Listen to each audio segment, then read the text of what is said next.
Si votre homme regarde les fesses d'autres femmes? Voici 4 choses à ne pas faire.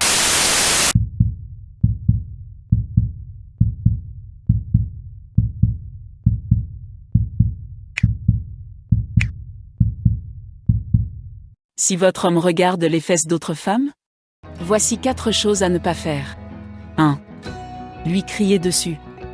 Ça ne sert à rien à part créer des tensions toxiques pour votre relation. 2. Le réprimander.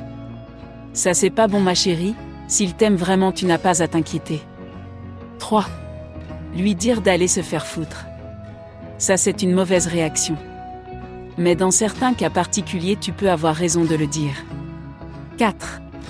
Lui dire de ne jamais regarder le derrière des autres femmes, cela lui donnera probablement envie de les regarder davantage. Que faut-il faire donc dans ce cas? Eh bien, il y a 3 choses à faire pour ne pas nuire à votre relation. Première chose. Prendre la situation d'un point de vue biologique. Il est inutile de gaspiller votre précieuse énergie. Ne laissez pas votre sang bouillir lorsque vous surprenez votre partenaire en train de déshabiller mentalement une femme au hasard dans un restaurant, un supermarché ou à la poste. L'essence biologique de la situation est qu'elle ne signifie rien.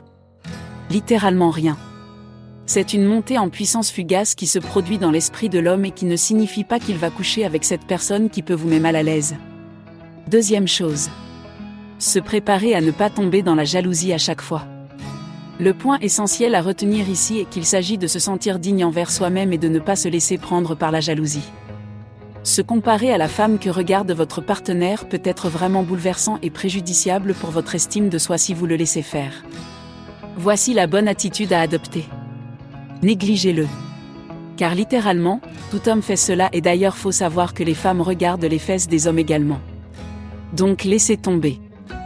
N'en faites pas tout un plat sur le sujet. Les femmes expérimentées préfèrent aborder leur partenaire avec un humour plutôt complice afin de bien corriger sa carotte au lit. Si vous réussissez à bien le corriger, il sera bien dressé et ne verra que vous-même dans ses fantasmes les plus imaginaires qu'il pourrait avoir en regardant le derrière d'autres femmes dans la rue. Et enfin, troisième chose. Transformez votre peur en confiance. Rappelez-vous simplement que ce n'est pas une occasion de remettre en question la nature particulière de votre relation ou de remettre en question votre propre attrait unique.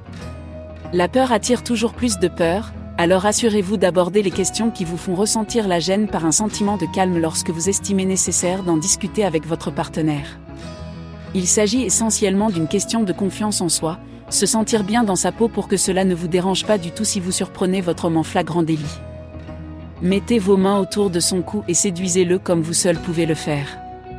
Vous découvrirez alors que cela n'a rien à voir avec vous et qu'il vous aime beaucoup. Et pour terminer, je dirais aux hommes d'être clairs avec votre partenaire et lui montrer que vous l'aimez. La sincérité avant toute chose. Que l'amour règne à l'infini dans votre couple. Voilà. C'est tout ce que j'avais voulu partager avec vous. Je suis sincèrement désolée de la grande période d'absence, j'ai eu des attaques des maisons de production de films, et en toute franchise je n'avais pas l'intention de faire quelque chose de mal à leur business, c'était de vieux films que je recyclais. J'essaie de me réinventer avec d'autres histoires stimulantes à présent. Ce n'est pas facile car je suis maman de petits jumeaux et ça me prend beaucoup de temps à préparer les vidéos. Je compte sur vous pour me soutenir, je vous adore et à bientôt pour de nouvelles vidéos.